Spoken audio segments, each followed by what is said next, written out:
Hi, welcome to the Resources Roadhouse. I'm Wally Graham, and welcome to day one of the Tribeca Future Facing Commodities Conference in Singapore. Now, I've been talking to a lot of companies around here today. I've got a bit of a greatest hits package for you, and so sit back and enjoy.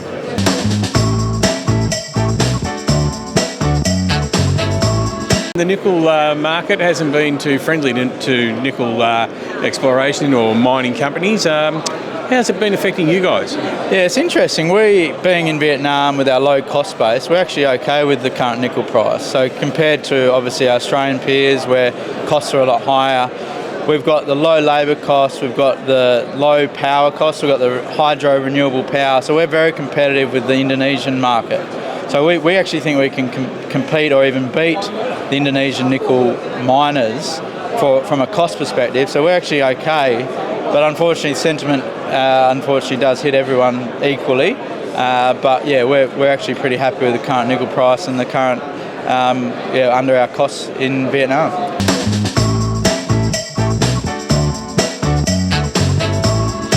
And our latest discovery is rare earths. We've got a clay-hosted rare earths discovery, very high grades, over 5,000 ppm, 100-metre thick clay zone.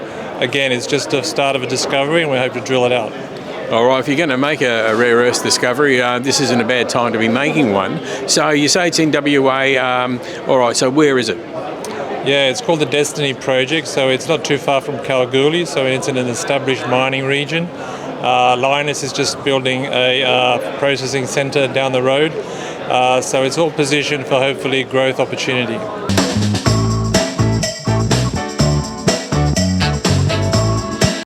Let's start with your Montague project. What's going on there?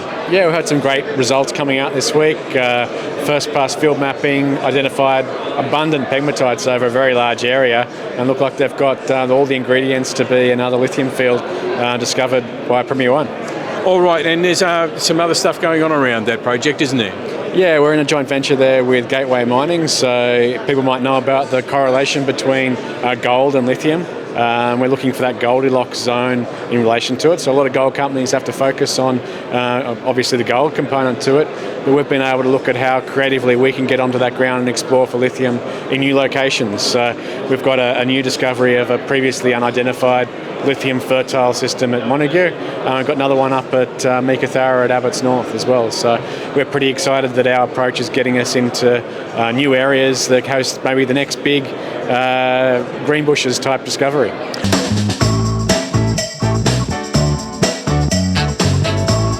Over the summer really has been where all the progress has been made. And one of the interesting things has been the purification results that we've achieved. And every time we put out a result, we surprise ourselves. I think we started at around about 92% shortly after the IPO.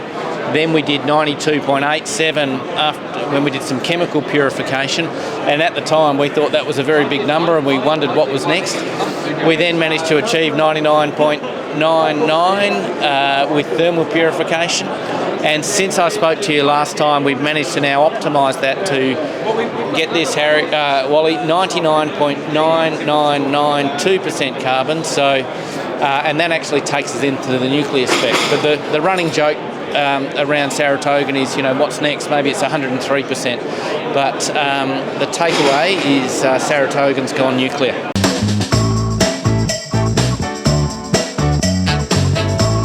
What was it about the project you think that really attracted everybody in?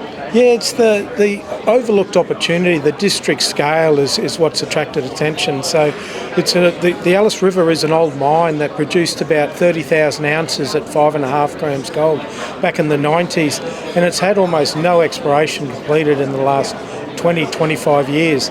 So for us coming in here with modern exploration, IP geophysics, new geology models, and part of that model is drilling deeper beneath the old open pit. And what it's showing us is there's multiple high-grade zones there at depth that have never been recognised before. And so where the open pit's located is almost the tops of one of these high-grade fingers. And as you progress deeper, there's more of the fingers that are developed. So, yeah, it's exciting.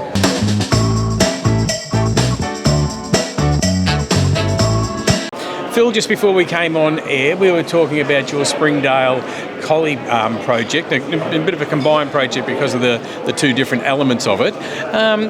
Can you explain to us, please, what those elements are and how they're coming along? Yeah, that's great. Thanks, Wally.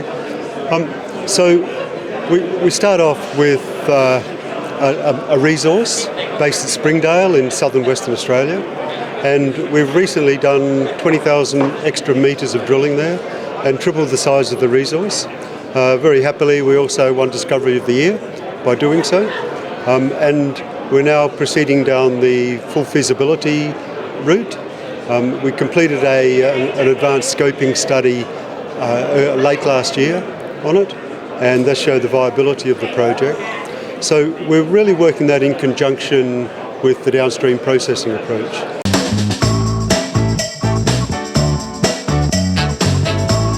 You're going to great pains to explain to me what it is you're doing. You've got to remember you're talking to me, so you've got to speak slowly.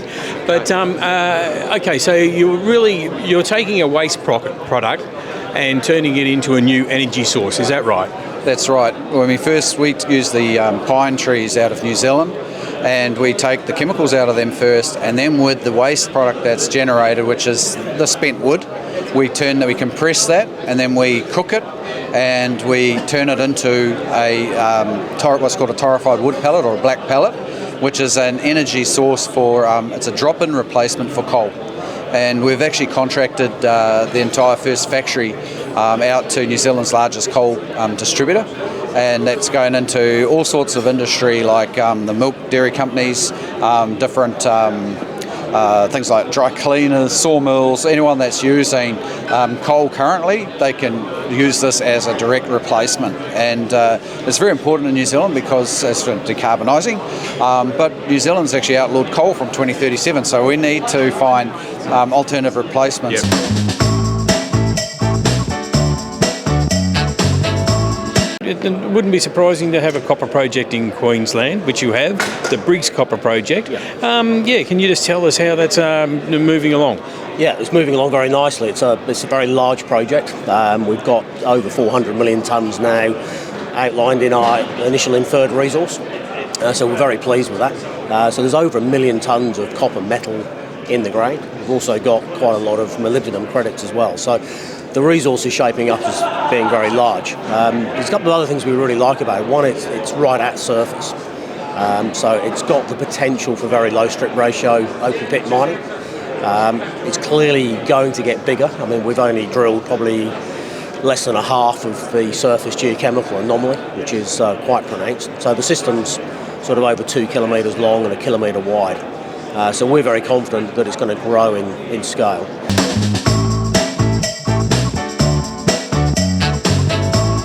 We were just having a chat before about vanadium and maybe how much it's not on the radar screens of a lot of people. Can you bring us up to speed on what vanadium is? Are you in an education phase? Yes, Wally, that's a really critical thing about all my conversations with investors. I'd say 70 to 80% say, what is vanadium? In fact, I had a guy with me this morning. He even asked me, was it a recently discovered element? And so it's been around a while, but it reflects the understanding. So yes, my time is spent greatly explaining the importance of vanadium.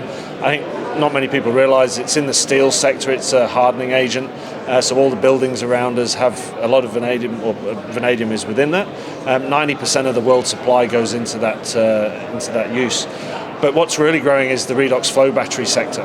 So we've seen within a few years going from 1% of the annual consumption going to now 10% last year, and projected growth going up to around 50% of global supply. So the demand for vanadium is significantly growing. And that's really a key thing that I think people need to understand. Lithium dominates the news as a commodity, but vanadium's coming up in the wings.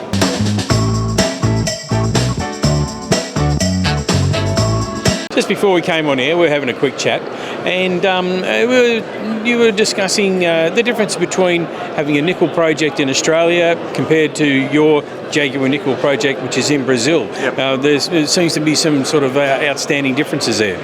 Yeah, look, I mean, I think The cost profile that we expect to have from this project will be substantially different from operating in Australia. We've seen obviously in recent times a number of operations in Australia have to curtail care and maintenance, potentially shut altogether, some companies writing down a whole lot of on the value on their projects.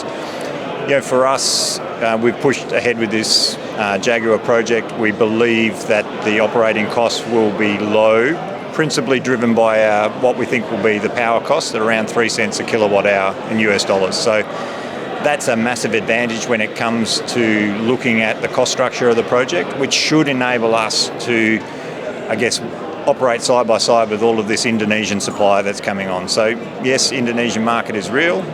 It is going to be relatively low cost.